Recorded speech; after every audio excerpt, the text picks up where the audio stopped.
Welcome. Step into a world where stories breathe through my voice. Leave everything behind, find your perfect spot, and let's begin.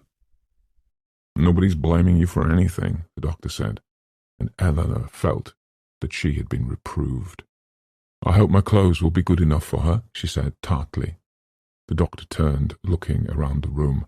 He touched one finger gingerly to the letters on the wall and moved Theodora's yellow shirt with his foot. Later, he said absently. Tomorrow, perhaps. He glanced at Eleanor and smiled. I can make an exact sketch of this, he said. I can help you, Eleanor said. It makes me sick, but it doesn't frighten me. Yes, the doctor said, I think we'd better close up the room for now. However, we don't want Theodora blundering in here again. Then later, at my leisure, I can study it. Also, he said with a flash of amusement, I would not like to have Mrs. Dudley coming in here to straighten up. Eleanor watched silently while he locked the hall door from inside the room, and then they went through to the bathroom, and he locked the connecting door into Theodora's green room. I'll see about moving in another bed, he said, and then, with some awkwardness, You've kept your head well, Eleanor. It's a help to me. I told you, it makes me sick, but it doesn't frighten me, she said, pleased, and turned to Theodora. Theodora was lying on Eleanor's bed, and Eleanor saw, with a queasy turn, that Theodora had got red on her hands, and it was rubbing off onto Eleanor's pillow. Look, she said harshly, coming over to Theodora, you'll have to wear my clothes until you get new ones, or until we get the others cleaned. Cleaned? Theodora rolled convulsively on the bed and pressed her stained hands against her eyes. Cleaned? For heaven's sake, Eleanor said, let me wash you off. She thought, without trying to find a reason, that she had never felt such uncontrollable loathing for any person before, and she went into the bathroom and soaked a towel and came back to scrub thoroughly at Theodora's hands and face. You're filthy with the stuff, she said, hating to touch Theodora. Suddenly Theodora smiled at her. I don't really think you did it, she said, and Eleanor turned to see that Luke was behind her, looking down at them. What a fool I am, Theodora said to him, and Luke laughed. You will be a delight in Nell's red sweater, he said. She's wicked, Eleanor thought, beastly and soiled and dirty. She took the towel into the bathroom and left it to soak in cold water. When she came out, Luke was saying, Another bed in here. You girls are going to share a room from now on. Share a room and share our clothes, Theodora said. We're going to be practically twins. Cousins, Eleanor said. But no one heard her. 3. It was the custom rigidly adhered to, Luke said, turning the brandy in his glass, for the public executioner, before a quartering, to outline his knife strokes in chalk upon the belly of his victim, for fear of a slip, you understand. I would like to hit her with a stick, Eleanor thought, looking down on Theodora's head beside her chair. I would like to batter her with rocks. An exquisite refinement, exquisite, because of course the chalk strokes would have been almost unbearable, excruciating, if the victim were ticklish. I hate her, Eleanor thought. She sickens me. She's all washed and clean, and wearing my red sweater. When the death was by hanging in chains, however, the executioner... Nell? Theodora looked up at her and smiled. I really am sorry, you know, she said. I would like to watch her dying, Eleanor thought, and smiled back and said, Don't be silly. Among the Sufis, there's a teaching that the universe has never been created and consequently cannot be destroyed. I have spent the afternoon, Luke announced gravely, browsing in our little library. The doctor sighed. No chess tonight, I think, he said to Luke, and Luke nodded. It has been an exhausting day, the doctor said, and I think you ladies should retire early. Not until I'm well dulled with brandy, Theodora said firmly. Fear, the doctor said, is the relinquishment of logic, the willing relinquishing of reasonable patterns. We yield to it, or we fight it, but we cannot meet it halfway. I was wondering earlier, Eleanor said, feeling she had somehow an apology to make to all of them. I thought I was altogether calm, and yet now I know I was terribly afraid. She frowned, puzzled, and they waited for her to go on. When I am afraid, I can see perfectly the sensible, beautiful, not afraid side of the world. I can see chairs and tables and windows staying the same, not affected in the least. And I can see things, like the carefully woven texture of the carpet, not even moving. But when I am afraid, I no longer exist in any relation to these things. I suppose because things are not afraid. I think we are only afraid of ourselves, the doctor said slowly. No, Luke said, of seeing ourselves clearly and without disguise. Of knowing what we really want, Theodora said. She pressed her cheek against Eleanor's hand, and Eleanor, hating the touch of her, took her hand away quickly. I'm always afraid of being alone, Eleanor said and wondered. Am I talking like this? Am I saying something I'll regret bitterly tomorrow? Am I making more guilt for myself? Those letters spelled out my name, and none of you know what it feels like. It's so familiar. She gestured to them almost in appeal. Try to see, she said. It's my own dear name, and it belongs to me. And something is using it, and writing it, and calling me with it, and my own name. She stopped and said, looking from one of them to another, even down to Theodora's face looking up at her, Look, there's only one of me, and it's all I've got. I hate seeing myself dissolve and slip and separate so that I'm living in one half my mind, and I see the other half of me helpless and frantic and driven, and I can't stop it. But I know it's not really going to be hurt, and yet time is so long, and even a second goes on, and I could stand any of it if I could only surrender. Surrender? Said the doctor sharply, and Eleanor stared. Surrender? Luke repeated. I don't know, Eleanor said, perplexed. I was just talking along, she told herself. I was saying something. What was I just saying? She's done this before, Luke said to the doctor. I know, said the doctor gravely, and Eleanor could feel them all looking at her. I'm sorry, she said. Did I make a fool of myself? It's probably because I'm afraid. Not at all, the doctor said, still grave. Drink your brandy. Brandy? And Eleanor looked down, realizing that she held a brandy glass. What did I say? She asked him. Theodora chuckled. Drink, she said. You'll need it, my Nell. Obediently, Eleanor sipped at her brandy, feeling clearly its sharp burn, and then said to the doctor, I must have said something silly, from the way you're all staring at me. The doctor laughed. Stop trying to be the center of attention. Vanity, said Luke, serenely. Have to be in the limelight, Theodora said, and they smiled fondly, all looking at Eleanor. 4. Sitting up in the two beds beside each other, Eleanor and Theodora reached out between and held hands tight.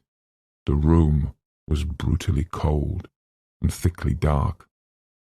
From the room next door, the room, which until that morning had been Theodora's, came the steady, low sound of a voice babbling, too low for words to be understood, too steady for disbelief.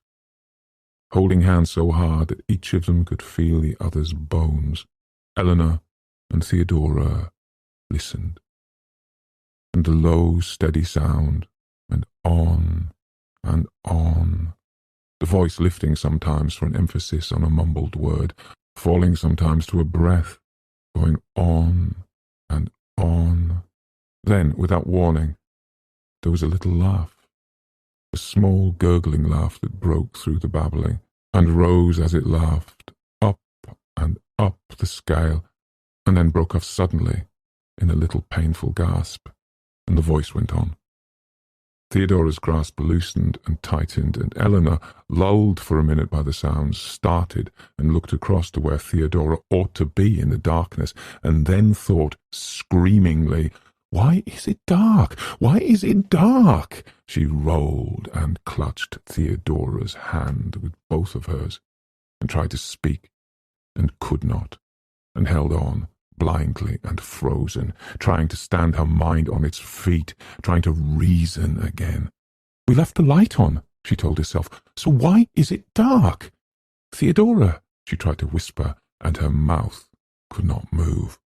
"Theodora," she tried to ask, "why is it dark?" And the voice went on, babbling, low and steady, a little liquid, gloating sound. She thought she might be able to distinguish words if she lay perfectly still. If she lay perfectly still and listened and heard the voice going on and on, never ceasing, and she hung desperately to Theodora's hand and felt an answering weight on her own hand. Then the little gurgling laugh came again, and the rising, mad sound of it drowned out the voice. And then, suddenly, absolute silence. Eleanor took a breath, wondering if she could speak now, and then she heard a little soft cry which broke her heart, a little infinitely sad cry, a little sweet moan of wild sadness. "It's a child," she thought, with disbelief.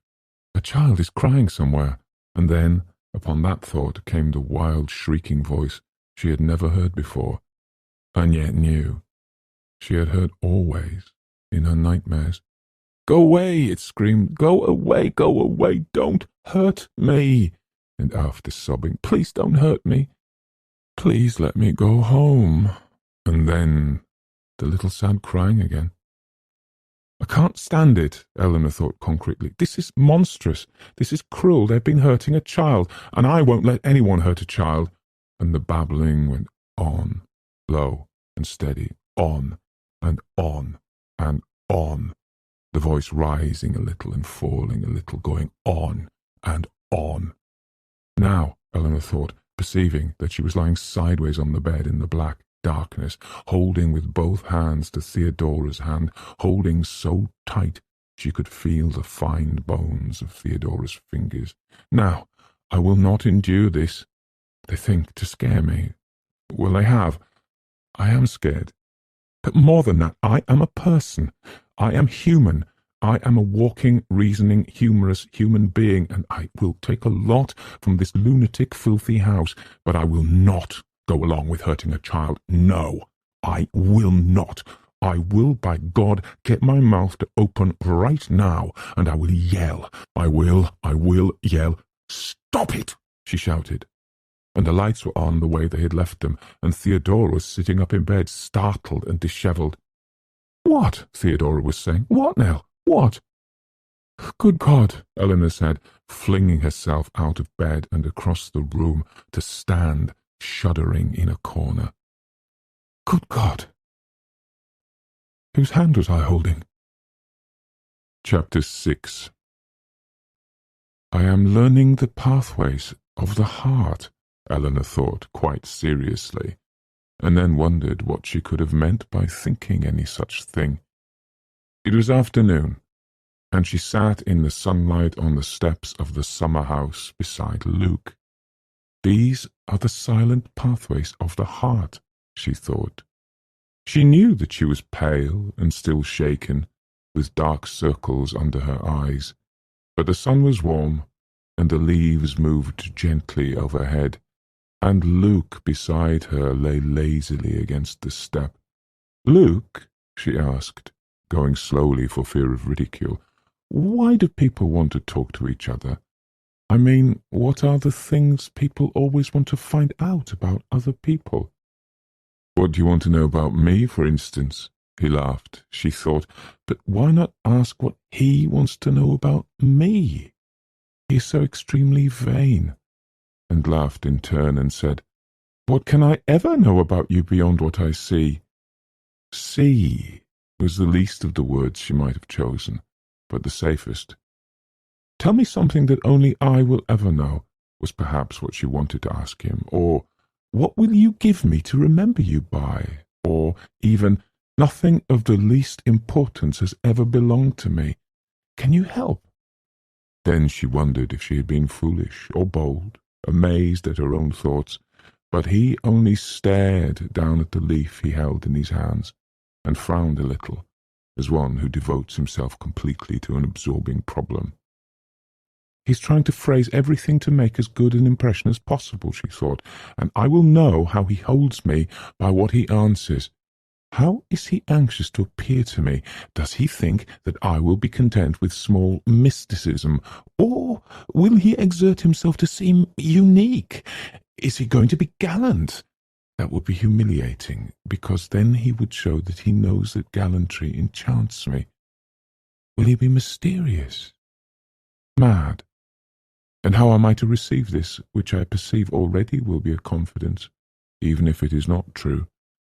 Grant that Luke take me at my worth, she thought, or at least let me not see the difference. Let him be wise, or let me be blind. Don't let me, she hoped concretely, don't let me know too surely what he thinks of me. Then he looked at her briefly and smiled, what she was coming to know as his self-deprecatory smile. Did Theodora, she wondered, and the thought was unwelcome, did Theodora know him as well as this? I never had a mother, he said, and the shock was enormous. Is that all he thinks of me? His estimate of what I want to hear of him? Will I enlarge this into a confidence, making me worthy of great confidences? Shall I sigh, murmur, walk away? No one ever loved me because I belonged, he said. I suppose you can understand that. No, she thought, you're not going to catch me so cheaply. I do not understand words and will not accept them in trade for my feelings. This man is a parrot. I will tell him that I can never understand such a thing, that maudlin self-pity does not move directly at my heart. I will not make a fool of myself by encouraging him to mock me. I understand, yes, she said. I thought you might, he said, and she wanted quite honestly to slap his face. I think you must be a very fine person, Nell, he said, and then spoiled it by adding, warm-hearted and honest. Afterwards, when you go home... His voice trailed off, and she thought, either he is beginning to tell me something extremely important, or he is killing time until the conversation can gracefully be ended. He would not speak in this fashion without a reason. He does not willingly give himself away. Does he think that a human gesture of affection might seduce me into hurling myself madly at him? Is he afraid that I cannot behave like a lady? What does he know about me? About how I think and feel? Does he feel sorry for me? Journeys end in lovers' meeting, she said. Yes, he said, I never had a mother, as I told you. Now I find that everyone else has had something that I missed. He smiled at her. I am entirely selfish, he said ruefully, and always hoping that someone will tell me to behave. Someone will make herself responsible for me and make me be grown up. He is altogether selfish, she thought in some surprise. The only man I have ever sat and talked to alone, and I am impatient. He is simply not very interesting. Why don't you grow up by yourself? She asked him, and wondered how many people, how many women, had already asked him that. You're clever. And how many times had he answered that way? This conversation must be largely instinctive, she thought with amusement, and said gently, You must be a very lonely person. All I want is to be cherished, she thought, and here I am talking gibberish with a selfish man. You must be very lonely indeed. He touched her hand and smiled again. You were so lucky, he told her. You had a mother. 2. I found it in the library, Luke said. I swear I found it in the library. Incredible, the doctor said. Look, Luke said. He set the great book on the table and turned to the title page. He made it himself. Look, the title has been lettered in ink. Memories for Sophia Ann Lester Crane, a legacy for her education and enlightenment during her lifetime, from her affectionate and devoted father, Hugh Desmond Lester Crane, 21st June, 1881. They pressed around the table, Theodora and Eleanor and the doctor, while Luke lifted and turned the first great page of the book. You see, Luke said, his little girl is to learn humility. He has clearly cut up a number of fine old books to make this scrapbook, because I seem to recognize several of the pictures, and they're all glued in. The vanity of human accomplishment, the doctor said sadly. Think of the books Hugh Crane hacked apart to make this. Now here is a Goya etching, a horrible thing for a little girl to meditate upon.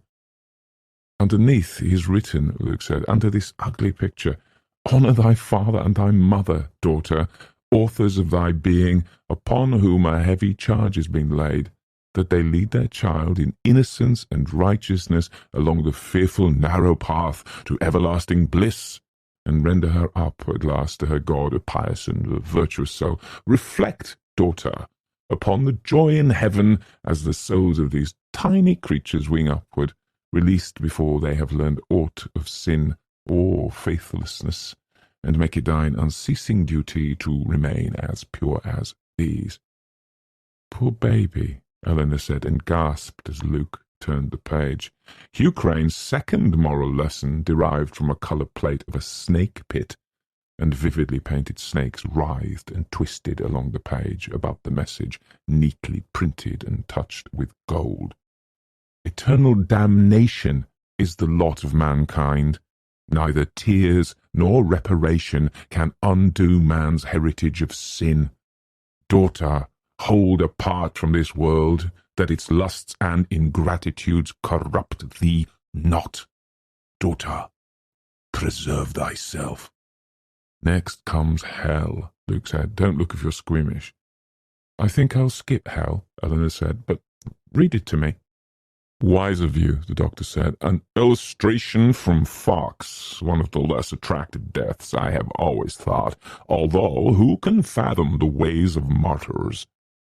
See this, though, Luke said. He's burnt away a corner of the page. And here is what he says. Daughter, could you but hear for a moment the agony, the screaming, the dreadful crying out and repentance of those poor souls condemned to everlasting flame, could thine eyes be seared, but for an instant, with the red glare of wasteland burning always. Alas, wretched beings in undying pain! Daughter, your father has this minute touched the corner of his page to his candle, and seen the frail paper shrivel and curl in the flame. Consider, daughter, that the heat of this candle is to the everlasting fires of hell as a grain of sand to the reaching desert. And as this paper burns in its slight flame, so shall your soul burn for ever in fire 1,000-fold more keen. I bet he read it to her every night before she went to sleep, Theodora said. Wait, Luke said, you haven't seen heaven yet. Even you can look at this one now. It's Blake, and a bit stern, I think, but obviously better than hell. Holy, holy, holy, in the pure light of heaven, the angels praise him and one another unendingly. Daughter, it is here that I will seek thee. What a labour of love it is, the doctor said. Hours of time just planning it, and the lettering is so dainty, and the gilt. Now the 7 deadly sins, Luke said, and I think the old boy drew them himself. He really put his heart into gluttony, Theodora said. I'm not sure I'll ever be hungry again. Wait till lust, Luke told her. The old fellow outdid himself. I don't really want to look at any more of it, I think, Theodora said. I'll sit over here with Nell, and if you come across any particularly edifying moral precepts you think would do me good, read them aloud. Here is lust, Luke said. Was ever woman in this humour wooed? Good heavens, said the doctor. Good heavens! He must have drawn it himself, Luke said. For a child? The doctor was outraged. Her very own scrapbook. Note pride, the very image von Nell here. What? Said Eleanor, starting up. Teasing, the doctor said placatingly. Don't come to look, my dear, he's teasing you. Sloth now, Luke said. Envy, said the doctor. How the poor child dared to transgress. The last page is the very nicest, I think. This, ladies, is Hugh Crane's blood. Now, do you want to see Hugh Crane's blood? No, thank you. Theo? No? In any case, I insist for the sake of your two consciences in reading what Hugh Crane has to say in closing his book.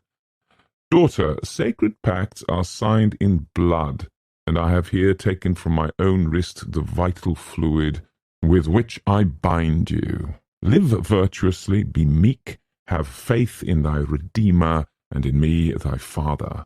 And I swear to thee that we will be joined together hereafter in unending bliss. Accept these precepts from thy devoted father, who, in humbleness of spirit, has made this book. May it serve its purpose well, my feeble effort, and preserve my child from the pitfalls of this world, and bring her safe to her father's arms in heaven. And signed, Thy ever-loving Father in this world and the next, author of thy being and guardian of thy virtue, in meekest love, Hugh Crane. Theodora shuddered. How he must have enjoyed it, she said, signing his name in his own blood. I can see him laughing his head off. Not healthy, not at all a healthy work for a man, the doctor said. But she must have been very small when her father left the house, Eleanor said. I wonder if he ever did read it to her. I'm sure he did, leaning over her cradle and spitting out the words so that they would take root in her little mind. Hugh Crane, Theodora said, you were a dirty old man, and you made a dirty old house, and if you can still hear me from anywhere, I would like to tell you to your face that I genuinely hope you will spend eternity in that foul, horrible picture and never stop burning for a minute. She made a wild, derisive gesture around the room, and for a minute, still remembering, they were all silent, as though waiting for an answer. And then the coals in the fire fell with a little crash, and the doctor looked at his watch, and Luke rose. The sun is over the yardarm, the doctor said happily.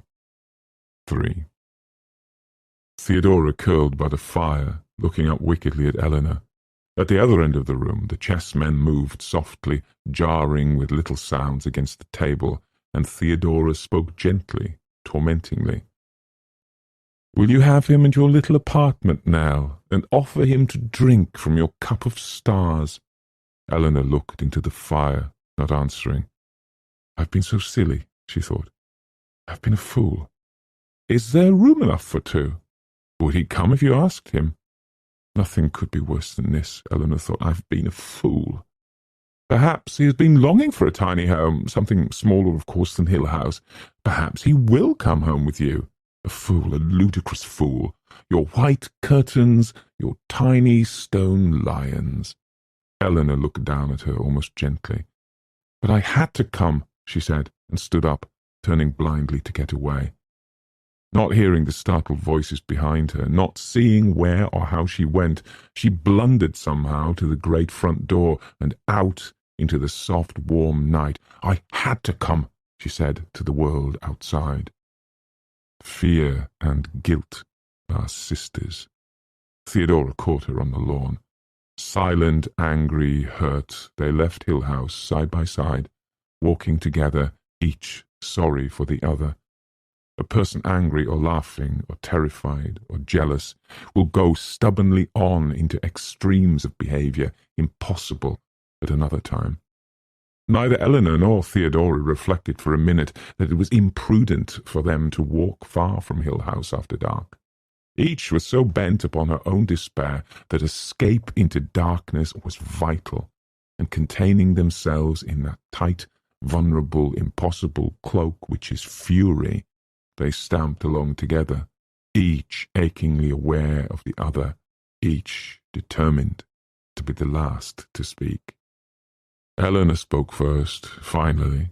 She had hurt her foot against a rock and tried to be too proud to notice it, but after a minute, her foot paining, she said, in a voice tight with the attempt to sound level, I can't imagine why you think you have any right to interfere in my affairs.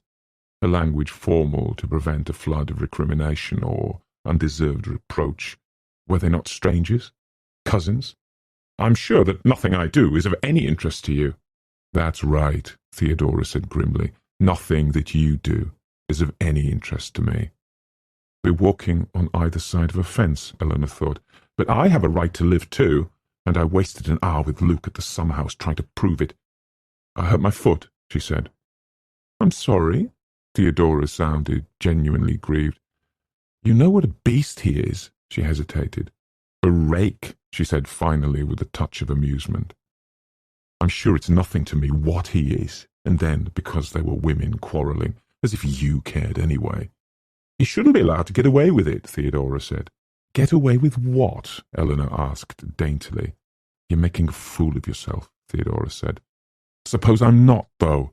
You'd mind terribly if you turned out to be wrong this time, wouldn't you?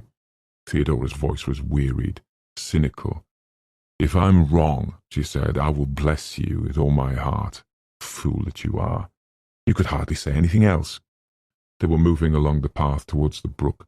In the darkness their feet felt that they were going downhill, and each, privately and perversely, accused the other of taking deliberately a path they had followed together once before in happiness. Anyway, Eleanor said in a reasonable tone, it doesn't mean anything to you, no matter what happens. Why should you care whether I'm making a fool of myself?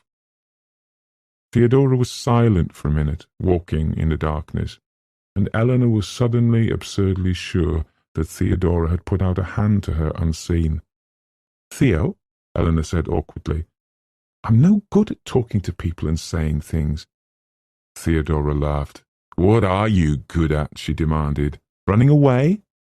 Nothing irrevocable had yet been spoken, but there was only the barest margin of safety left them, each of them moving delicately along the outskirts of an open question, and once spoken, such a question as, Do you love me? Could never be answered or forgotten. They walked slowly, meditating, wondering, and the path sloped down from their feet, and they followed, walking side by side, in the most extreme intimacy of expectation. Their fainting and hesitation done with, they could only wait passively for resolution. Each knew, almost within a breath, what the other was thinking about wanting to say. Each of them almost wept for the other. They perceived at the same moment the change in the path, and each knew then the other's knowledge of it. Theodora took Eleanor's arm, and afraid to stop, they moved on, slowly, close together, and ahead of them the path widened, and blackened, and curved. Eleanor caught her breath, and Theodora's hand tightened, warning her to be quiet.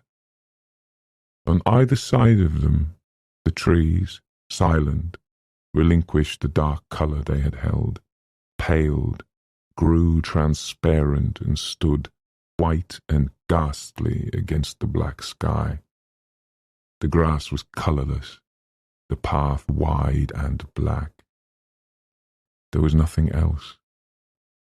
Eleanor's teeth were chattering, and the nausea of fear almost doubled her. Her arm shivered under Theodora's holding hand, now almost a clutch, and she felt every slow step as a willed act, a precise mad insistence upon the putting of one foot down after the other as the only sane choice. Her eyes hurt with tears against the screaming blackness of the path and the shuddering whiteness of the trees, and she thought, with a clear, intelligent picture of the words in her mind, burning. Now, I'm really afraid. They moved on, the path unrolling ahead of them, the white trees unchanging on either side, and above all, the black sky lying thick overhead. Their feet were shimmering white where they touched the path. Theodora's hand was pale and luminous. Ahead of them the path curved out of sight, and they walked slowly on, moving their feet precisely because it was the only physical act possible to them, the only thing left to keep them from sinking into the awful blackness and whiteness and luminous evil glow. Now I'm really afraid, Eleanor thought, in words of fire. Remotely, she could still feel Theodora's hand on her arm, but Theodora was distant, locked away. It was bitterly cold. with no human warmth near. Now I'm really afraid, Eleanor thought, and put her feet forward, one after another, shivering as they touched the path, shivering with mindless cold. The path unwound. Perhaps it was taking them somewhere, wilfully, since neither of them could step off it and go knowingly into the annihilation of whiteness that was the grass on either side. The path curved black and shining, and they followed. Theodora's hand tightened, and Eleanor caught her breath on a little sob. Had something moved ahead? Something whiter than the white trees, beckoning, fading into the trees. Watching. Was there movement beside them, imperceptible in the soundless night? Did some footsteps go invisibly along with them in the white grass? Where were they?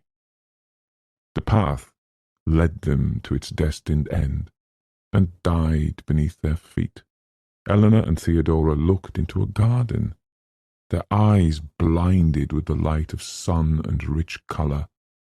Incredibly, there was a picnic party on the grass in the garden. They could hear the laughter of the children and the affectionate, amused voices of the mother and father. The grass was richly, thickly green. The flowers were coloured red and orange and yellow. The sky was blue and gold. One child wore a scarlet jumper and raised its voice again in laughter, tumbling over a puppy in the grass. There was a checked tablecloth spread out, and smiling, the mother leaned over to take up a plate of bright fruit. Then Theodora screamed. "Don't look back!" she cried out in a voice high with fear. "Don't look back! Don't look! Run!"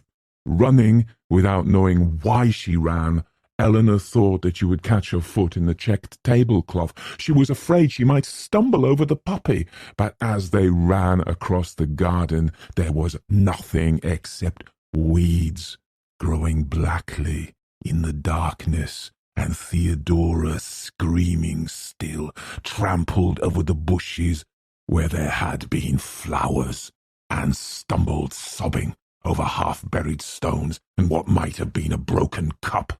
Then they were beating and scratching wildly at the white stone wall where vines grew blackly, screaming still and begging to be let out, until a rusted iron gate gave way and they ran, crying and gasping and somehow holding hands across the kitchen garden of Hill House, and crashed through a back door into the kitchen to see Luke and the doctor hurrying to them.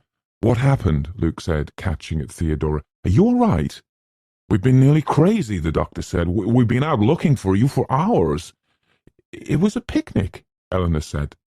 She had fallen into a kitchen chair, and she looked down at her hands, scratched and bleeding and shaking without her knowledge. "We tried to get out," she told them, holding her hands out for them to see. "It was a picnic with the children." Theodora laughed in a little continuing cry, laughing on and on thinly, and said through her laughter, "I looked back. I went and looked behind us," and laughed on. "The children and the puppy." "Eleanor?" Theodora turned wildly and put her head against Eleanor. "Eleanor," she said, "Eleanor." And, holding Theodora, Eleanor looked up at Luke and the doctor, and felt the room rock madly, and time, as she had always known time, stop. 7. On the afternoon of the day when Mrs. Montague was expected, Eleanor went alone to the hills above Hill House, not really intending to arrive at any place in particular, not even caring where or how she went, wanting only to be secret and out from under the heavy dark wood of the house. She found a small spot where the grass was soft and dry and lay down, wondering how many years it had been since she had lain on soft grass, to be alone to think. Around her the trees and wild flowers, with that oddly courteous air of natural things suddenly interrupted in their pressing occupations of growing and dying, turned towards her with attention, as though, dull and imperceptive as she was, it was still necessary for them to be gentle to a creature so unfortunate as not to be rooted in the ground, forced to go from one place to another, heart-breakingly mobile. Idly, Eleanor picked a wild daisy which died in her fingers, and lying on the grass looked up into its dead face. There was nothing in her mind beyond an overwhelming wild happiness. She pulled at the daisy and wondered, smiling at herself, "What am I going to do? What am I going to do?" 2. "Put the bags down in the hall, Arthur," Mrs. Montague said. "Wouldn't you think there'd be someone here to help us with this door? They'll have to get someone to take the bags upstairs. John! John!" My dear, Dr. Montague hurried into the hallway, carrying his napkin, and kissed his wife obediently on the cheek she held out for him. "How nice that you got here. We'd given up on you." "I said I'd be here today, didn't I? Did you ever know me not to come when I said I would? I brought Arthur." "Arthur," the doctor said, without enthusiasm. "Well, somebody had to drive," Mrs. Montague said. "I imagine you expected that I would drive myself all the way out here, because you know perfectly well I get tired. How do you do?" The doctor turned smiling on Eleanor and Theodora, with Luke behind them, clustered uncertainly in the doorway. "My dear," he said, "these are my friends who have been staying in Hill House with me these past few days. Theodora, Eleanor Vance, Luke Sanderson." Theodora and Eleanor and Luke murmured civilly, and Mrs. Montague nodded and said, "I see you didn't bother to wait dinner for us." "We'd given up on you," the doctor said. "I believe that I told you that I would be here today. Of course, it is perfectly possible that I'm mistaken, but it is my recollection that I said I would be here today.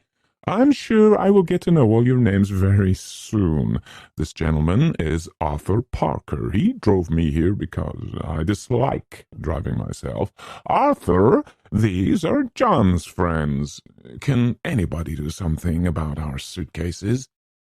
The doctor and Luke approached, murmuring, and Mrs. Montague went on, "I am to be in your most haunted room, of course. Arthur can go anywhere. That blue suitcase is mine, young man, and the small attaché case, they will go in your most haunted room." "The nursery, I think," Dr. Montague said when Luke looked at him inquiringly. "I believe the nursery is one source of disturbance," he told his wife, and she sighed irritably. "It does seem to me that you could be more methodical," she said. "You've been here nearly a week, and I suppose you've done nothing with planchette, automatic writing. I don't imagine either of these young women has mediumistic gifts. Those are Arthur's bags right there. He brought his golf clubs, just in case." "Just in case of what?" Theodora asked blankly, and Mrs. Montague turned to regard her coldly. "Please don't let me interrupt your dinner," she said finally. "There's a definite cold spot just outside the nursery door," the doctor told his wife hopefully. "Yes, dear, very nice. Isn't that young man going to take Arthur's bags upstairs? You do seem to be in a good deal of confusion here, don't you? After nearly a week, I certainly thought you'd have things in some kind of order. Any figures materialize? There have been decided manifestations. Well, I'm here now, and we'll get things going right. Where is Arthur to put the car?" "There's an empty stable block in back of the house where we have put our other cars. He can take it around in the morning." "Nonsense! I do not believe in putting things off, John, as you know perfectly well. Arthur will have plenty to do in the morning without adding tonight's work. He must move the car at once." "It's dark outside," the doctor said hesitantly. "John, you astound me. Is it your belief that I do not know whether it is dark outside at night? The car has lights, John, and that young man can go with Arthur to show him the way." "Thank you," Luke said grimly, "but we have had a positive policy against going outside after dark." Arthur may, of course, if he cares to, but I will not. The young ladies, the doctor said, had a shocking— Young man's a coward, Arthur said. Young man's a coward, Arthur said. He had concluded his fetching of suitcases and golf bags and hampers from the car, and now stood beside Mrs. Montague, looking down on Luke. Arthur's face was red, and his hair was white, and now, scorning Luke, he bristled. Ought to be ashamed of yourself, fellow, in front of the women. The women are just as much afraid as I am, Luke said primly. Indeed, indeed. Dr. Montague put his hand on Arthur's arm soothingly.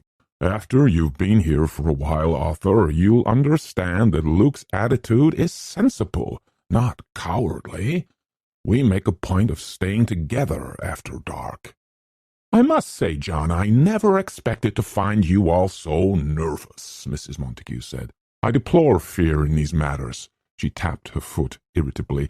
You know perfectly well, John, that those who have passed beyond expect to see us happy and smiling. They want to know that we are thinking of them lovingly. The spirits dwelling in this house may actually be suffering because they are aware that you are afraid of them.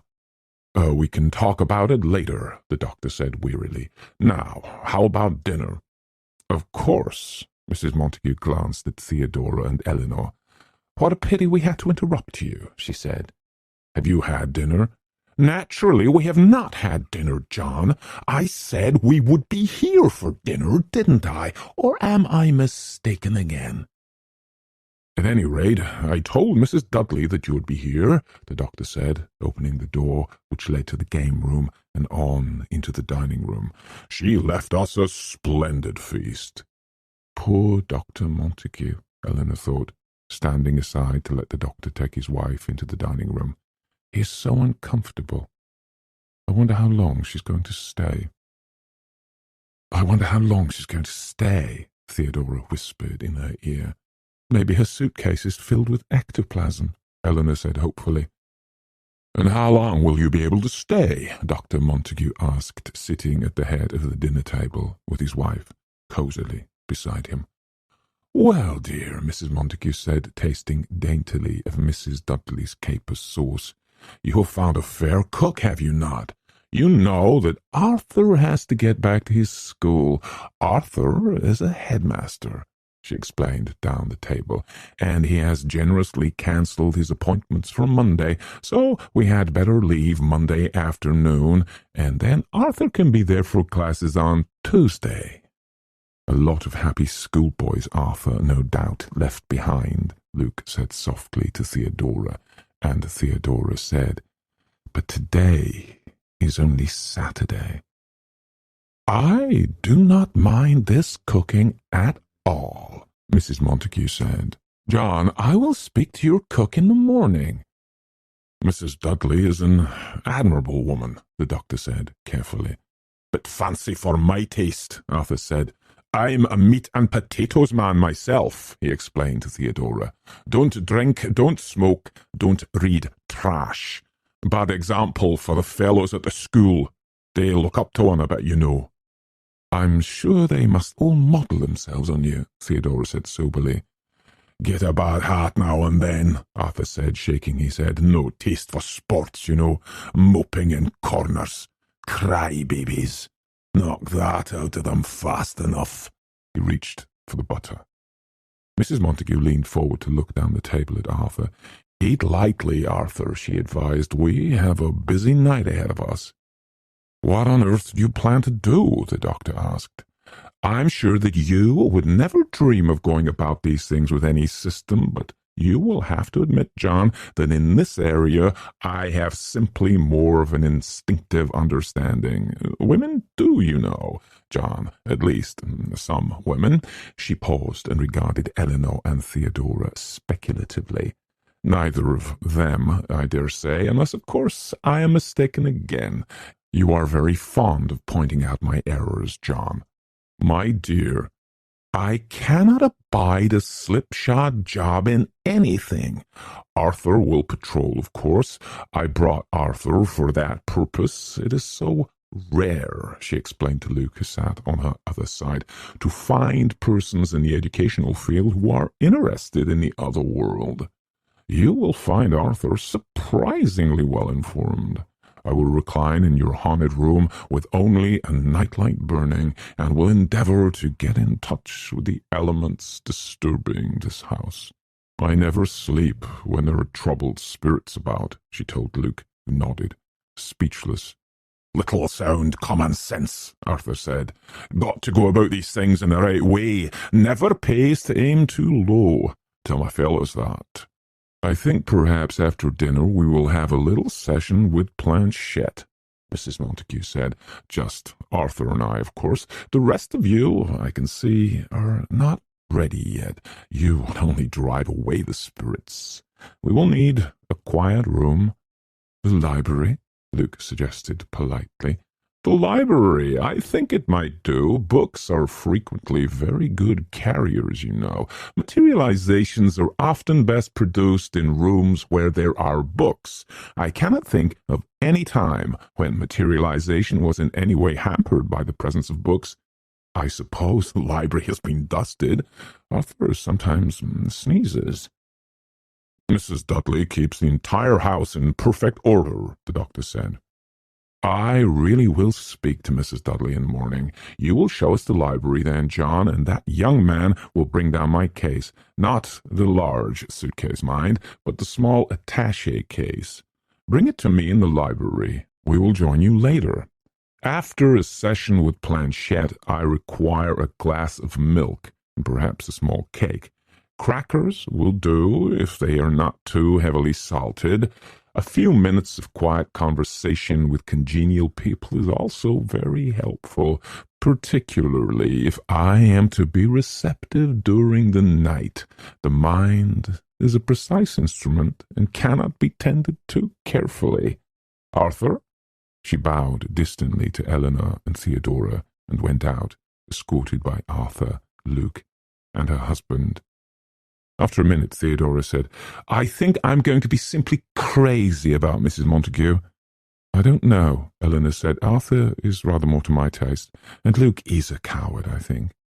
Poor Luke, Theodora said. He never had a mother.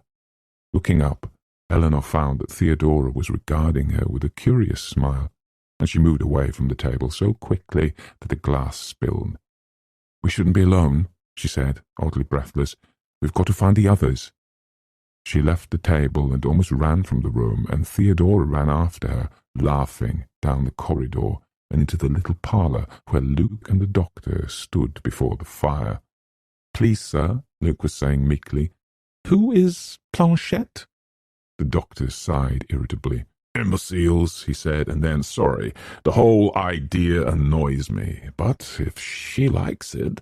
He turned and poked the fire furiously. Planchette, he went on after a moment, is a device similar to the Ouija board, or perhaps I might explain better by saying that it is a form of automatic writing, a method of communicating with intangible beings, although to my way of thinking the only intangible beings who ever get in touch through one of those things are the imaginations of the people running it. Yes, well, Planchette is a little piece of light wood, usually heart-shaped or triangular. A pencil is set into the narrow end, and at the other end is a pair of wheels or feet which will slip easily over paper. Two people place fingers on it, ask it questions, and the object moves, pushed by what force we will not here discuss, and writes answers. The Ouija board, as I say, is very similar, except that the object moves on a board pointing to separate letters. An ordinary wine glass will do the same thing. I have seen it tried with a child's wheeled toy, although I will admit that it looked silly. Each person uses the tips of the fingers of one hand, keeping the other hand free to note down questions and answers. The answers are invariably, I believe, meaningless, although, of course, my wife will tell you different. Balderdash, and he went at the fire again. Schoolgirls, he said. Superstition. 3. Planchette has been very kind tonight, Mrs. Montague said. John, there are definitely foreign elements present in this house. Quite a splendid sitting, really, Arthur said. He waved a sheaf of papers triumphantly. We've got a good deal of information for you, Mrs. Montague said. Now, Planchette was quite insistent about a nun. Have you learned anything about a nun, John? In Hill House? Not likely. Planchette felt very strongly about a nun, John. Perhaps something of the sort, a dark, vague figure, even, has been seen in the neighborhood, villagers terrified when staggering home late at night. A figure of a nun is a fairly common... John, if you please, I assume you're suggesting that I am mistaken, or perhaps it is your intention to point out that Planchette may be mistaken. I assure you, and you must believe, Planchette, even if my word is not good enough for you, that a nun was most specifically suggested. I'm only trying to say, my dear, that the wraith of a nun is far and away the most common form of appearance. There has never been such a thing connected with Hill House, but in almost every... John, if you please, I assume I may continue? Or is Planchette to be dismissed without a hearing? Thank you. Mrs. Montague composed herself. Now then, there is also a name spelled variously as Helen, or Helene, or Eleanor. Who might that be? My dear, many people have lived. Helen brought us a warning against a mysterious monk. Now, when a monk and a nun both turn up in the house... Except the place was built on an older site, Arthur said. Influences prevailing, you know. Older influences hanging around, he explained, more fully. It sounds very much like broken vows, does it not? Very much. Had a lot of that back then, you know. Temptation, probably. I hardly think, the doctor began. I dare say she was walled up alive, Mrs. Montague said. The nun, I mean. They always did that, you know. You've no idea the messages I've had from nuns walled up alive. There is no case on record of any nun ever being... John, may I point out to you once more that I myself have had messages from nuns walled up alive? Do you think I am telling you a fib, John? Or do you suppose that a nun would deliberately pretend to have been walled up alive when she was not? Is it possible that I am mistaken once more, John? Certainly not, my dear, Dr. Montague sighed wearily. With one candle and a crust of bread, Arthur told Theodora. Horrible thing to do, when you think about it. No nun was ever walled up alive, the doctor said sullenly. He raised his voice slightly. It is a legend, a story, a libel circulated. All right, John, we won't quarrel over it. You may believe whatever you choose. Just understand, however, that sometimes purely materialistic views must give way before facts. Now, it is a proven fact that among the visitations troubling this house are a nun and a...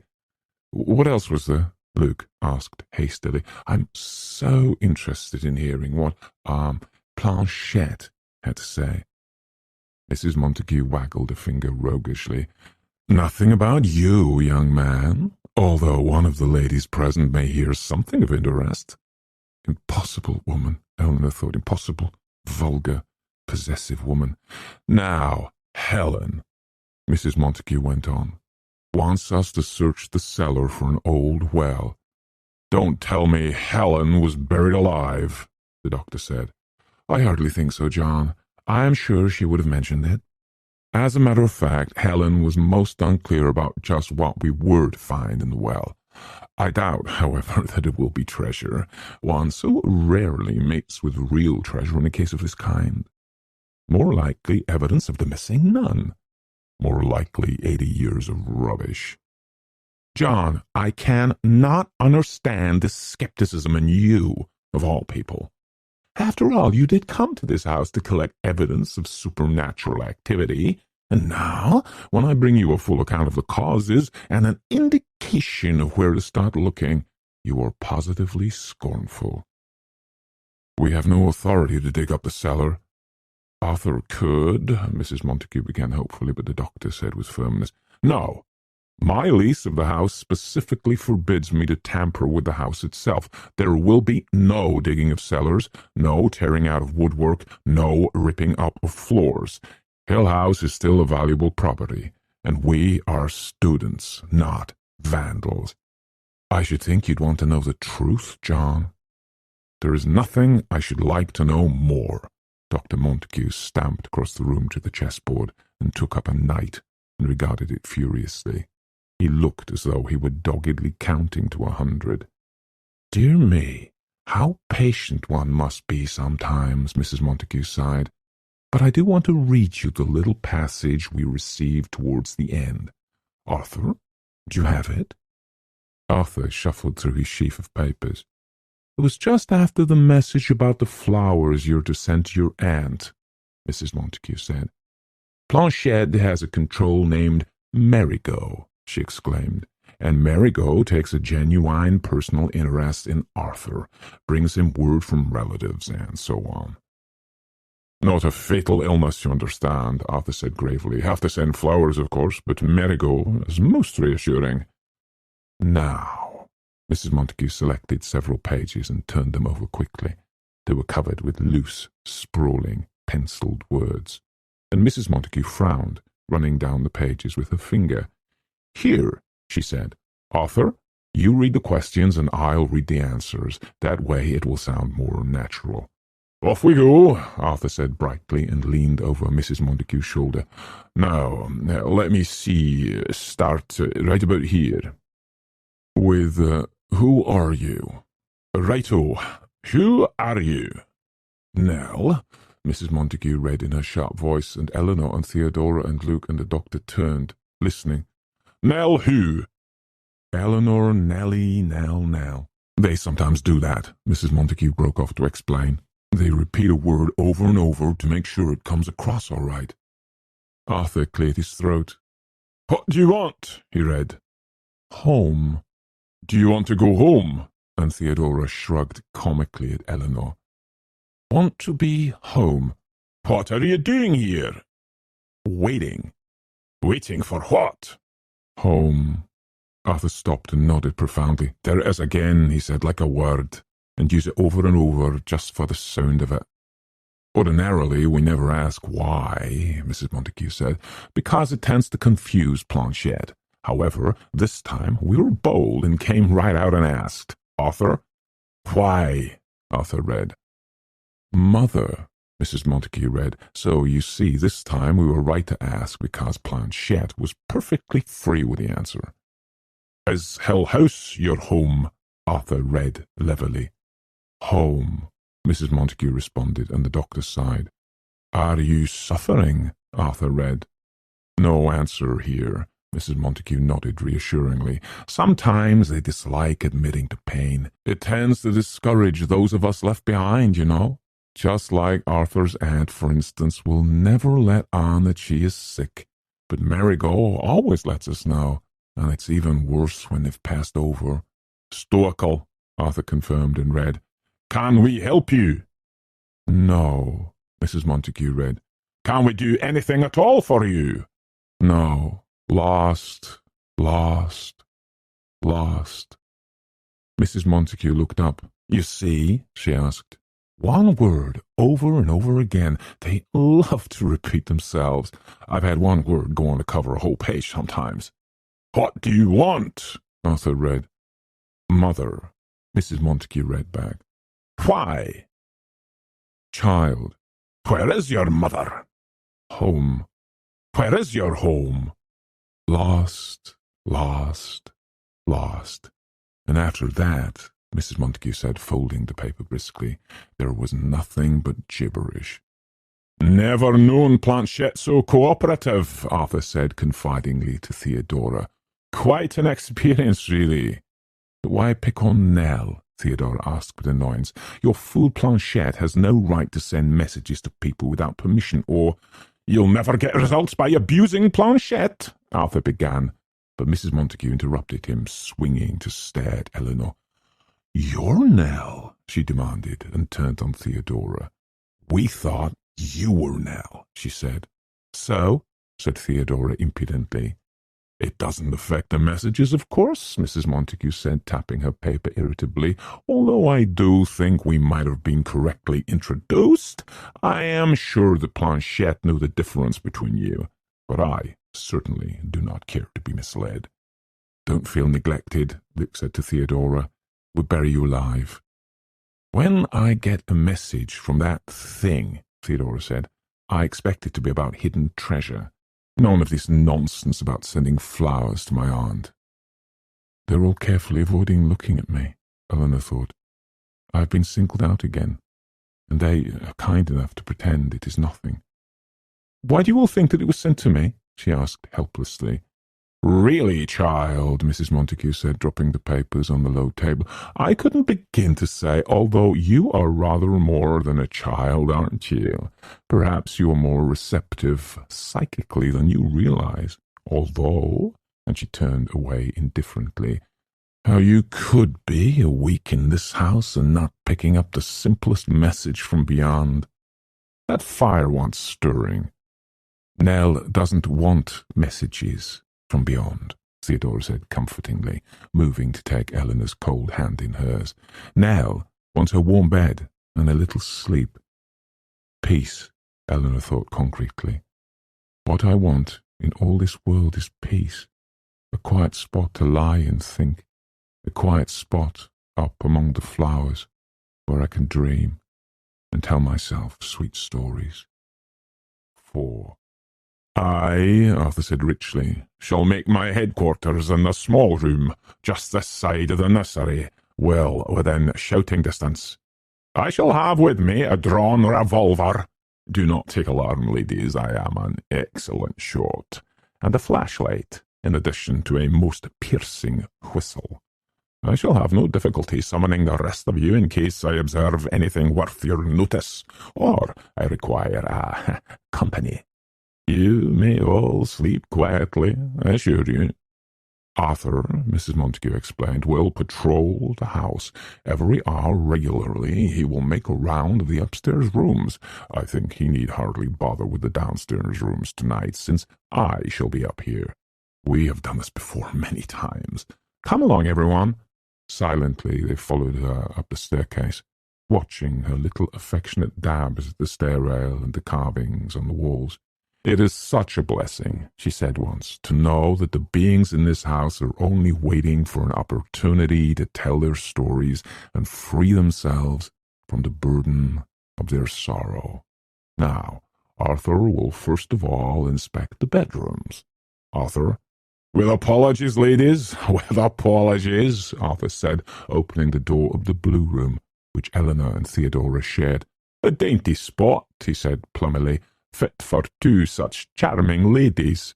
I shall, if you like, save you the trouble of glancing into the closet and under the bed."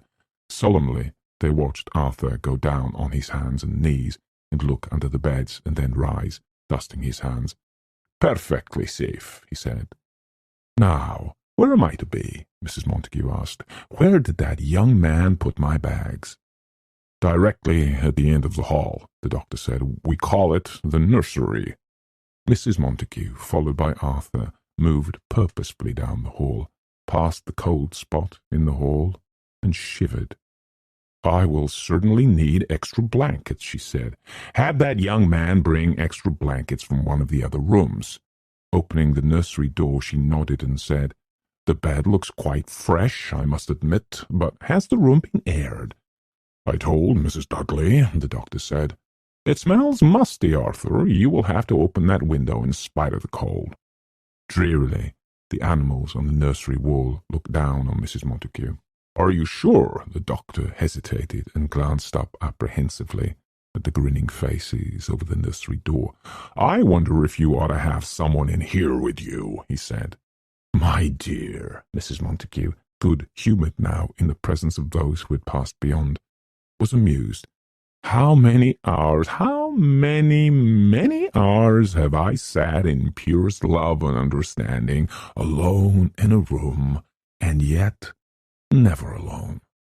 My dear, how can I make you perceive that there is no danger where there is nothing but love and sympathetic understanding? I am here to help these unfortunate beings. I am here to extend the hand of heartfelt fondness and let them know that there are still some who remember, who will listen, and weep for them. Their loneliness is over, and I— Yes, the doctor said, but leave the door open. Unlocked, if you insist. Mrs. Montague was positively magnanimous. I shall be only down the hall, the doctor said.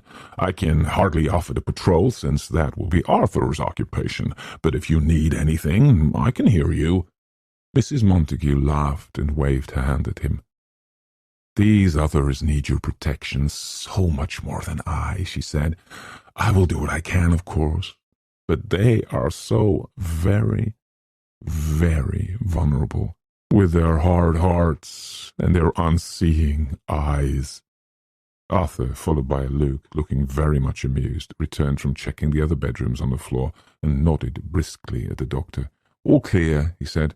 Perfectly safe for you to go to bed now. Thank you, the doctor told him soberly, and then said to his wife, Good night. Be careful. Good night, Mrs. Montague said, and smiled around at all of them. Please don't be afraid, she said. No matter what happens, remember that I am here. Good night, Theodora said. Good night, said Luke, and with Arthur behind them, assuring them that they might rest quietly and not to worry if they heard shots, and he would start his first patrol at midnight, Eleanor and Theodora went into their own room, and Luke on down the hall to his. After a moment, the doctor, turning reluctantly away from his wife's closed door, followed. Wait, Theodora said to Eleanor once in their room. Luke said they want us down the hall. Don't get undressed. Be quiet. She opened the door a crack and whispered over her shoulder, I swear that old Biddy's going to blow this house wide open with that perfect love business. If I ever saw a place that had no use for perfect love, it's Hill House. Now, Arthur's closed his door. Quick, be quiet. Silently, making no sound on the hall carpeting, they hurried in their stockinged feet down the hall to the doctor's room. Hurry, the doctor said, opening the door just wide enough for them to come in. Be quiet. It's not safe, Luke said, closing the door to a crack and coming back to sit on the floor. That man's going to shoot somebody. I don't like it, the doctor said, worried. Luke and I will stay up and watch, and I want you two ladies in here where we can keep an eye on you. Something's going to happen, he said. I do not like it. I just hope she didn't go and make anything mad with her planchette, Theodora said. Sorry, Dr. Montague, I don't intend to speak rudely of your wife. The doctor laughed, but stayed with his eye to the door. She originally planned to come for our entire stay, he said, but she had enrolled in a course in yoga and could not miss her meetings. She is an excellent woman in most respects, he added, looking earnestly around them. She is a good wife and takes very good care of me. She does things splendidly, really. Buttons on my shirts, he smiled hopefully. This, and he gestured in the direction of the hall, this is practically her only vice. Perhaps she feels she's helping you with your work, Eleanor said. The doctor grimaced and shivered. At that moment the door swung wide and then crashed shut, and in the silence outside they could hear slow, rushing movements, as though a very steady, very strong wind were blowing the length of the hall. Glancing at one another, they tried to smile, tried to look courageous under the slow coming of the unreal cold, and then, through the noise of the wind, the knocking on the doors downstairs. Without a word, Theodora took up the quilt from the foot of the doctor's bed and folded it around Eleanor and herself, and they moved close together slowly in order not to make a sound. Eleanor, clinging to Theodora, deadly cold in spite of Theodora's arms around her, thought, He knows my name. He knows my name this time. The pounding came up the stairs, crashing on each step. The doctor was tense, standing by the door, and Luke moved over to stand beside him. It's nowhere near the nursery, he said to the doctor, and put his hand out to stop the doctor from opening the door. How weary one gets of this constant pounding, Theodora said ridiculously. Next summer I must really go somewhere else. There are disadvantages everywhere, Luke told her. By the lake regions you get mosquitoes. Could we have exhausted the repertoire of Hill House? Theodora asked, her voice shaking in spite of her light tone. Seems like we've heard this pounding act before. Is it going to start everything all over again? The crashing echoed along the hall, seeming to come from the far end, the farthest from the nursery, and the doctor, tense against the door, shook his head anxiously. I'm going to have to go out there, he said. She may be frightened, he told them. Eleanor, rocking to the pounding, which seemed inside her head as much as in the hall, holding tight to Theodora, said, They know where we are. And the others, assuming that she meant Arthur and Mrs. Montague, nodded and listened. The knocking, Eleanor told herself, pressing her hands to her eyes and swaying with the noise, will go on down the hall. It will go on to the end of the hall and turn and come back again. It will just go on the way it did before, and then it will stop, and we will look at each other and laugh and try to remember how cold we were, and the little swimming curls of fear on our backs. After a while it will stop. It will hurt us, Theodora was telling the doctor across the noise of the pounding. It won't hurt them. I only hope she doesn't try to do anything about it, the doctor said grimly. He was still at the door, but seemingly unable to open it against the volume of noise outside. I feel positively like an old hand at this, Theodora said to Eleanor. Come closer, Nell, keep warm. And she pulled Eleanor even nearer to her under the blanket, and the sickening, still cold surrounded them. Then there came suddenly quiet, and the secret creeping silence they all remembered. Holding their breaths, they looked at one another. The doctor held the doorknob with both hands, and Luke, although his face was white and his voice trembled, said lightly, Brandy, anyone? My passion for spirits. Oh, no, Theodora giggled wildly. Not that pun, she said. Sorry. You won't believe me, Luke said, the brandy decanter rattling against the glass as he tried to pour. But I no longer think of it as a pun. That is what living in a haunted house does for a sense of humour. Using both hands to carry the glass, he came to the bed where Theodora and Eleanor huddled under the blanket, and Theodora brought out one hand and took the glass. Here, she said, holding it to Eleanor's mouth. Drink. Sipping. Not warmed, Eleanor thought. We are in the eye of the storm. There is not much more time. She watched Luke carefully carry a glass of brandy over to the doctor and hold it out, and then, without comprehending, watched the glass slip through Luke's fingers to the floor as the door was shaken violently and silently. Luke pulled the doctor back, and the door was attacked without sound, seeming almost to be pulling away from its hinges, almost ready to buckle and go down, leaving them exposed. Backing away, Luke and the doctor waited, tense and helpless. It can't get in, Theodora was whispering over and over, her eyes on the door. It can't get in. Don't let it get in. It can't get in. The shaking stopped. The door was quiet, and a little caressing touch began on the doorknob, feeling intimately and softly, and then, because the door was locked, patting and fondling the door frame, as though wheedling to be let in. It knows we're here, Eleanor whispered, and Luke, looking back over his shoulder, gestured furiously for her to be quiet. It's so cold, Eleanor thought childishly. I'll never be able to sleep again with all this noise coming from inside my head. How can these others hear the noise when it's coming from inside my head? I'm disappearing, inch by inch, into this house. I'm going apart a little bit at a time because all this noise is breaking me. Why are the others frightened? She was aware dully that the pounding had begun again. The metallic, overwhelming sound of it washed over her like waves. She put her cold hands to her mouth to feel if her face was still there. I've had enough, she thought. I am too cold. At the nursery door, Luke said tensely, speaking clearly through the noise. At the nursery door, don't, and he put out a hand to stop the doctor. Purest love, Theodora said madly, purest love, and she began to giggle again. If they don't open the doors, Luke said to the doctor. The doctor stood now with his head against the door, listening, with Luke holding his arm to keep him from moving. Now we're going to have a new noise, Eleanor thought, listening to the inside of her head. It is changing. The pounding had stopped, as though it had proved ineffectual, and there was now a swift movement up and down the hall, as of an animal pacing back and forth with unbelievable impatience, watching first one door and then another, alert for a movement inside. And there was again the little babbling murmur which Eleanor remembered. "Am I doing it?" she wondered quickly. "Is that me?" And heard the tiny laughter beyond the door, mocking her. "Fee, fi, fo, fum," Theodora said under her breath, and the laughter swelled and became a shouting. "It's inside my head," Eleanor thought, putting her hands over her face. "It's inside my head, and it's getting out, getting out, getting out."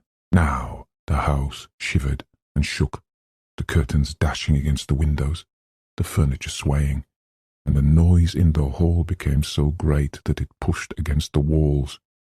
They could hear breaking glass as the pictures in the hall came down, and perhaps the smashing of windows.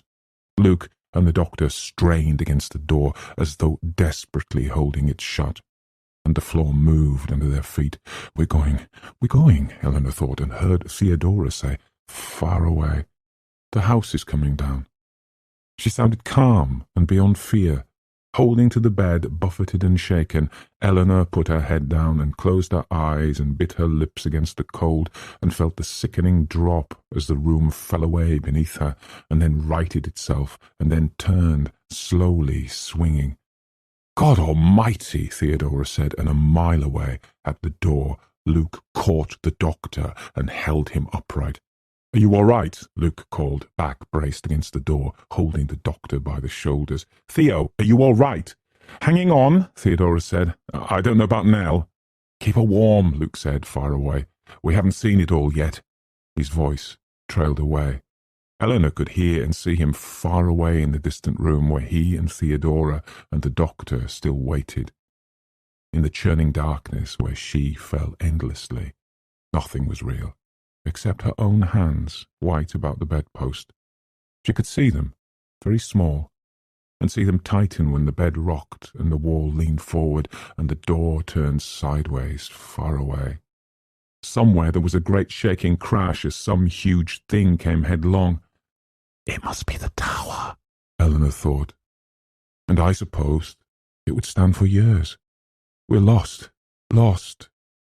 The house is destroying itself." She heard the laughter over all, coming thin and lunatic, rising in its little crazy tune, and thought, "No, it's over for me. It's too much," she thought. "I will relinquish my possession of this self of mine, abdicate, give over willingly what I never wanted at all. Whatever it wants of me, it can have." "I'll come," she said aloud, and was speaking up to Theodora, who leaned over her. The room was perfectly quiet. Between the still curtains at the window she could see the sunlight. Luke sat in a chair by the window. His face was bruised, and his shirt was torn, and he was still drinking brandy. The doctor sat back in another chair, his hair freshly combed, looking neat and dapper and self-possessed. Theodora, leaning over Eleanor, said, "She's all right, I think," and Eleanor sat up and shook her head, staring. Composed and quiet, the house lifted itself primly around her, and nothing had been moved. "How?" Eleanor said, and all three of them laughed. "Another day," the doctor said, and in spite of his appearance, his voice was one. "Another night," he said. "As I tried to say earlier," Luke remarked, "living in a haunted house plays hell with a sense of humour. I really did not intend to make a forbidden pun," he told Theodora. "How are they?" Eleanor asked, the words sounding unfamiliar, and her mouth stiff. "Both sleeping like babies," the doctor said. "Actually," he said, as though continuing a conversation begun while Eleanor slept, "I cannot believe that my wife stirred up that storm, but I do admit that one more word about pure love—" "What happened?" Eleanor asked. "I must have been gritting my teeth all night," she thought, "the way my mouth feels." "Hill House went dancing," Theodora said, "taking us along on a mad midnight fling. At least, I think it was dancing. It might have been turning somersaults." "It's almost 9, the doctor said. "When Eleanor is ready—" "Come along, baby," Theodora said, Theo will wash your face for you and make you all neat for breakfast. Chapter 8. Did anyone tell them that Mrs. Dudley clears at 10? Theodora looked into the coffee pot speculatively. The doctor hesitated. I hate to wake them after such a night. But Mrs. Dudley clears at 10. They're coming, Eleanor said. I can hear them on the stairs. I can hear everything, all over the house, she wanted to tell them. Then, distantly, they could all hear Mrs. Montague's voice raised in irritation, and Luke, realizing, said, Oh, Lord, they can't find the dining room, and hurried out to open doors. Properly aired, Mrs. Montague's voice preceded her, and she swept into the dining room, tapped the doctor curtly on the shoulder by way of greeting, and seated herself with a general nod to the others. I must say, she began at once, that I think you might have called us for breakfast. I suppose everything is cold. Is the coffee bearable? Good morning, Arthur said sulkily, and sat down himself with an air of sullen ill-temper. Theodora almost upset the coffee-pot in her haste to set a cup of coffee before Mrs. Montague. It seems hot enough, Mrs. Montague said. I shall speak to your Mrs. Dudley this morning in any case. That room must be aired. And your night? The doctor asked timidly. Did you spend a profitable night? If by profitable you meant comfortable, John, I wish you would say so. No. In answer to your most civil inquiry, I did not spend a comfortable night. I did not sleep a wink. That room is unendurable. Noisy old house, isn't it? Arthur said. Branch kept tapping against my window all night. Nearly drove me crazy. Tapping and tapping. Even with the windows open, that room is stuffy. Mrs. Dudley's coffee is not as poor as her housekeeping. Another cup, if you please. I am astonished, John, that you put me in a room not properly aired. If there is to be any communication with those beyond, the air circulation, at least, ought to be adequate. I smell dust all night. Can't understand you, Arthur said to the doctor, letting yourself get all nervy about this place. Sat there all night long with my revolver, and not a mouse stirred, except for that infernal Branch tapping on the window. Nearly drove me crazy, he confided to Theodora. We will not give up hope, of course, Mrs. Montague scowled at her husband. Perhaps tonight there may be some manifestations. 2. Theo, Eleanor put down her notepad, and Theodora, scribbling busily, looked up with a frown. I've been thinking about something. I hate writing these notes. I feel like a damn fool trying to write this crazy stuff. I've been wondering. Well, Theodora smiled a little. You look so serious, she said. Are you coming to some great decision? Yes, Eleanor said, deciding. About what I'm going to do afterwards, after we all leave Hill House. Well? I'm coming with you, Eleanor said. Coming where with me? Back with you, back home, And Eleanor smiled wryly. I'm going to follow you home. Theodora stared. Why? She asked blankly. I never had anyone to care about, Eleanor said, wondering where she had heard someone say something like this before. I want to be someplace where I belong. I'm not in the habit of taking home stray cats, Theodora said lightly. Eleanor laughed too. I am a kind of stray cat, aren't I? Well, Theodora took up her pencil again. You have your own home, she said. You'll be glad enough to get back to it when the time comes. Nell, my Nelly. I suppose we'll all be glad to get back home. What are you saying about those noises last night? I can't describe them. I'll come, you know, Eleanor said. I'll just come. Nelly, Nelly, Theodora laughed again. Look, she said, this is just a summer. Just a few weeks' visit to a lovely old summer resort in the country. You have your life back home. I have my life. When the summer's over, we go back. We'll write each other, of course, and maybe visit, but Hill House is not forever, you know. I can get a job. I won't be in your way. I don't understand, Theodora threw down her pencil in exasperation. Do you always go where you're not wanted?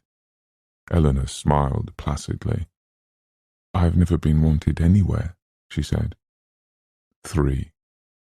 It's all so motherly, Luke said. Everything so soft, everything so padded. Great embracing chairs and sofas which turn out to be hard and unwelcoming when you sit down and reject you at once. Theo, Eleanor said softly, and Theodora looked at her and shook her head in bewilderment. And hands everywhere, little soft glass hands curving out to you, beckoning. Theo, Eleanor said. No, Theodora said, I won't have you, and I don't want to talk about it any more. Perhaps, Luke said, watching them, the single most repulsive aspect is the emphasis upon the globe. I ask you to regard impartially the lampshade made of tiny pieces of broken glass glued together, or the great round balls of the lights on the stairs, or the fluted iridescent candy jar at Theo's elbow. In the dining room, there's a bowl of particularly filthy yellow glass resting upon the cupped hands of a child, and an Easter egg of sugar with a vision of shepherds dancing inside. A bosomy lady supports the stair rail on her head, and under glass in the drawing room. Nellie, leave me alone. Let's walk down to the brook or something. A child's face done in cross-stitch. Nell, don't look so apprehensive. Theo has only suggested that you walk down to the brook. If you like, I will go along.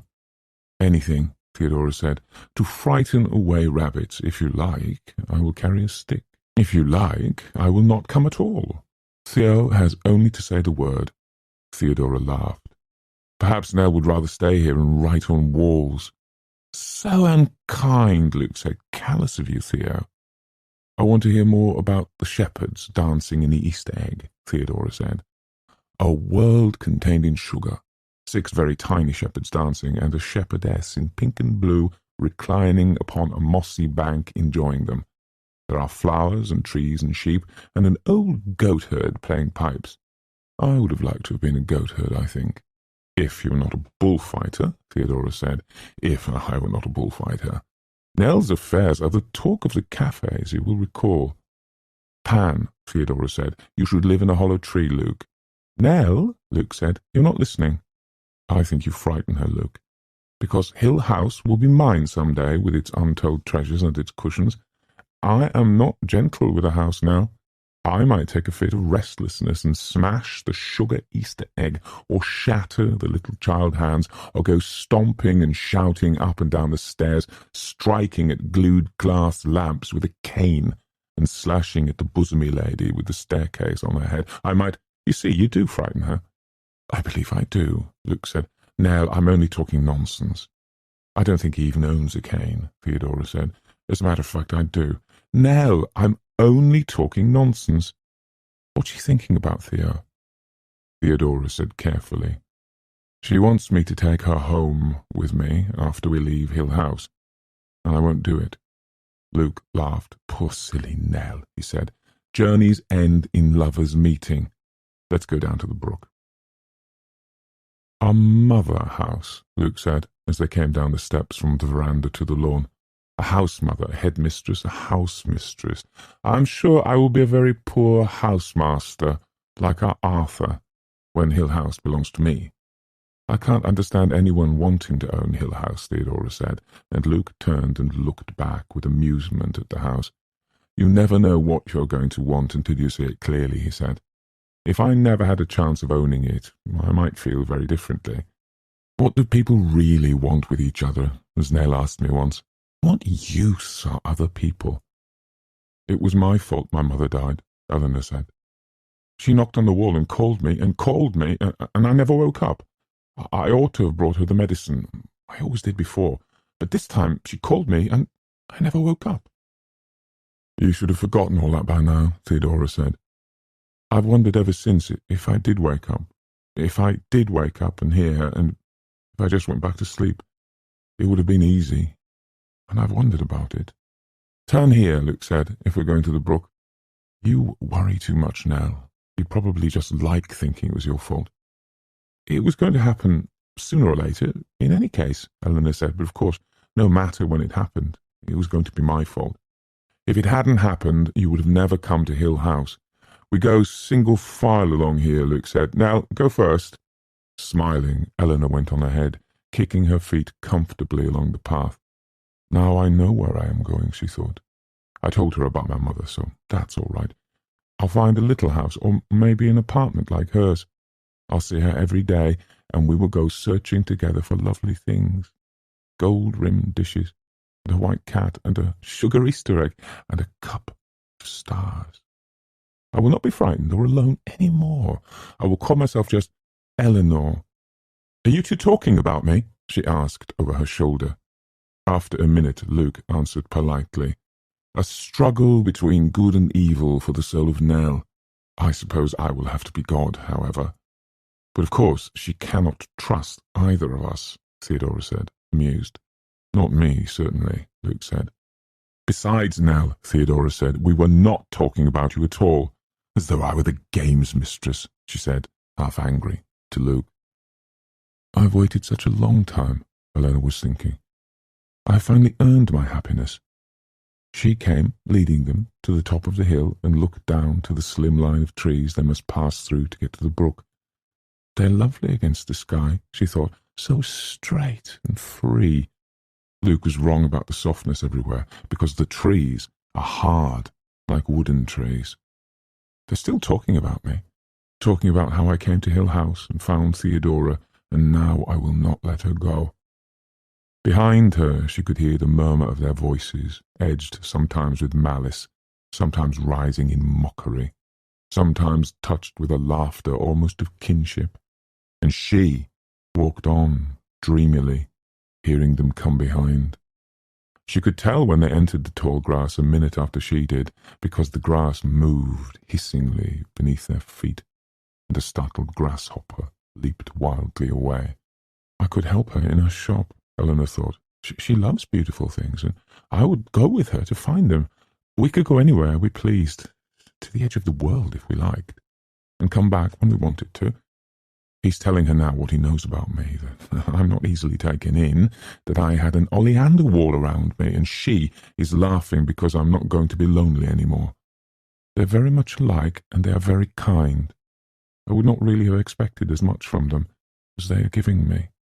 I was very right to come, because journeys end in lovers' meeting. She came under the hard branches of the trees, and the shadows were pleasantly cool after the hot sun on the path. Now she had to walk more carefully because the path led downhill, and there were sometimes rocks and roots across her way. Behind her, their voices went on, quick and sharp, and then more slowly and laughing. I will not look back, she thought happily, because then they would know what I'm thinking. We will talk about it together some day, Theo and I, when we have plenty of time. How strange I feel, she thought, coming out of the trees onto the last steep part of the path going down to the brook. I'm caught in a kind of wonder. I'm still with Joy. I will not look around until I'm next to the brook, where she almost fell the day we came. I'll remind her about the golden fish in the brook, and about our picnic. She sat down on the narrow green bank and put her chin on her knees. I will not forget this one moment in my life, she promised herself, listening to their voices and their footsteps coming slowly down the hill. Hurry up, she said, turning her head to look for Theodora. And was silent. There was no one on the hill. Nothing but the footsteps coming clearly along the path and the faint, mocking laughter. Who? She whispered. Who? She could see the grass go down under the weight of the footsteps. She saw another grasshopper leap wildly away, and a pebble jar, and roll. She heard clearly the brush of footsteps on the path, and then, standing back hard against the bank, heard the laughter very close. Eleanor! Eleanor! And she heard it inside and outside her head. This was a call she had been listening for all her life. The footsteps stopped, and she was caught in a movement of air so solid that she staggered and was held. Eleanor! Eleanor! She heard through the rushing of air past her ears. Eleanor! Eleanor! And she was held tight against the bank and thought, Don't let me go, and then, "Stay, stay," as the firmness which held her slipped away, leaving her and fading. "Eleanor," she heard. "Eleanor," once more, and then she stood beside the brook, shivering as though the sun had gone, watching without surprise the vacant footsteps move across the water of the brook, sending small ripples going, and then over onto the grass on the other side, moving slowly and caressingly up and over the hill.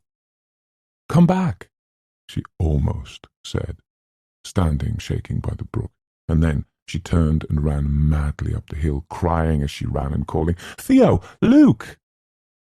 She found them in a little group of trees, leaning against the tree trunk and talking softly and laughing. When she ran to them, they turned, startled, and Theodora was almost angry. "What on earth do you want this time?" she said. "I waited for you by the brook." "We decided to stay here where it was cool," Theodora said. "We thought you heard us calling you, didn't we, Luke?" "Oh, yes," said Luke, embarrassed. "We were sure you heard us calling." "Anyway," Theodora said, "we were going to come along in a minute, weren't we, Luke?" "Yes," said Luke, grinning. "Oh, yes." 4. "Subterranean waters," the doctor said, waving his fork. "Nonsense. Does Mrs. Dudley do all your cooking? This asparagus is more than passable. Arthur, let the young man help you to asparagus." "My dear," the doctor looked fondly upon his wife, "it has become our custom to rest for an hour or so after lunch if you—" "Certainly not. I have far too much to do while I am here. I must speak to your cook. I must see that my room is aired. I must ready planchettes for another session this evening. Arthur must clean his revolver." "Mark of a fighting man," Arthur conceded. "Firearms always in good order." "You and these young people may rest, of course. Perhaps you do not feel the urgency which I do, the terrible compulsion to aid whatever poor souls wander restlessly here. Perhaps you find me foolish in my sympathy for them. Perhaps I am even ludicrous in your eyes, because I can spare a tear for a lost, abandoned soul, left without any helping hand. Pure love." "Croquet?" Luke said hastily. "Croquet, perhaps?" He looked eagerly from one to another. "Badminton," he suggested. "A croquet." "Subterranean waters?" Theodora added helpfully. "No fancy sauces for me," Arthur said firmly. "Tell my fellows it's the mark of a cad." He looked thoughtfully at Luke. "Mark of a cad. Fancy sauces. Women waiting on you. My fellows wait on themselves. Mark of a man," he said to Theodora. "And what else do you teach them?" Theodora asked politely. "Teach, you mean, do they learn anything, my fellows? You mean algebra, like Latin?" "Certainly." Arthur sat back pleased. "Leave all that kind of thing to the teachers," he explained. "And how many fellows are there in your school?" Theodora leaned forward, courteous, interested, making conversation with a guest, and Arthur basked. At the head of the table, Mrs. Montague frowned and tapped her fingers impatiently. "How many? How many? Got a crack tennis team, you know." He beamed on Theodora. "Crack. Absolutely top hole. Not counting milksops?" "Not counting," said Theodora. "Milksops. Oh, tennis, golf, baseball, track, cricket." He smiled slyly. "Didn't guess we played cricket, did you? Then there's swimming and volleyball. Some fellows go out for everything, though," he told her anxiously. "All round types. Maybe 70 altogether." "Arthur?" Mrs. Montague could contain herself no longer. "No sharp talk now. You're on vacation, remember?" "Yes, that's silly of me." Arthur smiled fondly. "Got to check the weapons," he explained. "It's 2 o'clock," Mrs. Dudley said in the doorway. "I clear off at 2. 5. Theodora laughed, and Eleanor, hidden deep in the shadows behind the summer house, put her hands over her mouth to keep from speaking, to let them know she was there. "I've got to find out," she was thinking. "I've got to find out." "It's called the Grattan Murders," Luke was saying. "Lovely thing. I can even sing it if you prefer." "Mark of a cad," Theodora laughed again. "Poor Luke. I would have said scoundrel. If you would rather be spending this brief hour with Arthur. Of course I'd rather be with Arthur. An educated man is always an enlivening companion. Cricket, Luke said. Never would have thought we played cricket, would you? Sing, sing, Theodora said, laughing. Luke sang in a nasal monotone, emphasizing each word distinctly. The first was young Miss Grattan, she tried not let him in. He stabbed her with a corn knife, that's how his crimes begin. The next was Grandma Grattan, so old and tired and grey. She fit off her attacker until her strength gave way. The next was Grandpa Grattan, a-settin' by the fire. He crept up close behind him and strangled him with a wire. The last was Baby Grattan, all in his trundle bed. She stove him in the short ribs until that child was dead, and spit tobacco juice all on his golden head. When he was finished, there was a moment's silence, and then Theodora said weakly, It's lovely, Luke, perfectly beautiful. I'll never hear it again without thinking of you. I plan to sing it to Arthur, Luke said. When are they going to talk about me? Eleanor wondered in the shadows. After a minute, Luke went on idly. I wonder what the doctor's book will be like when he writes it. Do you suppose he'll put us in? You will probably turn up as an earnest young psychic researcher, and I will be a lady of undeniable gifts, but dubious reputation. I wonder if Mrs. Montague will have a chapter to herself, and Arthur, and Mrs. Dudley. I hope he doesn't reduce us all to figures on a graph. I wonder, said Luke. It's warm this afternoon, he said. What could we do that's cool? We could ask Mrs. Dudley to make her lemonade. You know what I want to do, Luke said. I want to explore. Let's follow the brook up into the hills and see where it comes from. Maybe there's a pond somewhere. We can go swimming. Or a waterfall. It looks like a brook that runs naturally from a waterfall. Come on, then. Listening behind the summer house, Eleanor heard their laughter and the sound of their feet running down the path to the house. 6.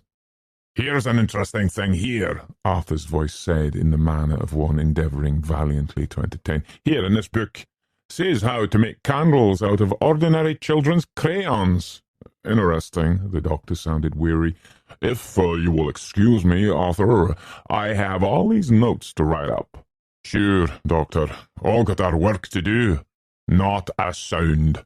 Eleanor, listening outside the parlour door, heard the small irritating noises of Arthur settling down to be quiet.